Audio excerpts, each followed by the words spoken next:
دلوقتي في اغنيه انا عايز اتكلم عليها للست العظيمه الجميله اللي بحبها، الست فيروز.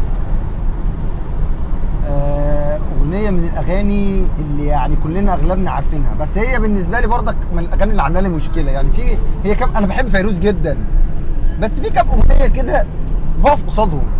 يعني ازاي؟ هي اغنيه ايه؟ كيفك انت. بتقول له ايه الست فيروز؟ بتقابلت واحد تقول له ايه؟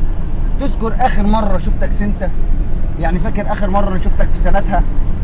تذكر اخر كلمه قلتها؟ فاكر اخر كلمه انت قلتها وقلناها لبعضينا؟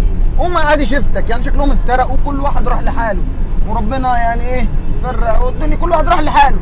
وهلا شفتك، يعني انا بقى دلوقتي شفتك اهو.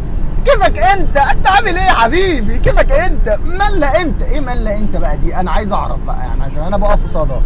ملا انت يعني ايه ملا انت دي؟ ملا انت ورحمه الله وبركاته، اتفضل. ملا انت ازيك؟ اهلا. ملا انت وملا الولاد؟ الحمد لله كويس. وملا عامل ايه؟ ايه ملا انت دي؟ يعني لما اقابل واحد كده اقول له ملا انت اتفضل. ايه يعني؟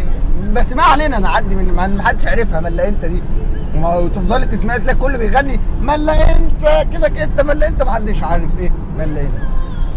بتقول له ايه بعد كده؟ تذكر كان في واحده مضايق منها. شكل كان في حد ايه، يعني لما كان عندهم، لما جالهم البيت، لما قعد معاهم في البيت وبتاع، كان في واحده مضايق منها، كان في مشاكل، يعني الظاهر ان كان في مشاكل ما بينهم. تذكر كان في واحده مضايق منها، هذه امي اتعطل همي منك انت ملا انت كيفك انت. يعني ايه يا ست فيروز؟ ما الراجل يعني امك بتعطل همك متضايقه منه، يعني امك ما كانتش راضيه عن الموضوع في البدايه يا ست فيروز، يعني ست الحاجه ما كانتش راضيه عن الموضوع. وهو الراجل شاف حياته وبتاع، يعني خلاص. بتقول له ايه بقى؟ كيفك العم بيقولوا صار عندك عيال. الله، ده يعني الراجل متجوز اهو.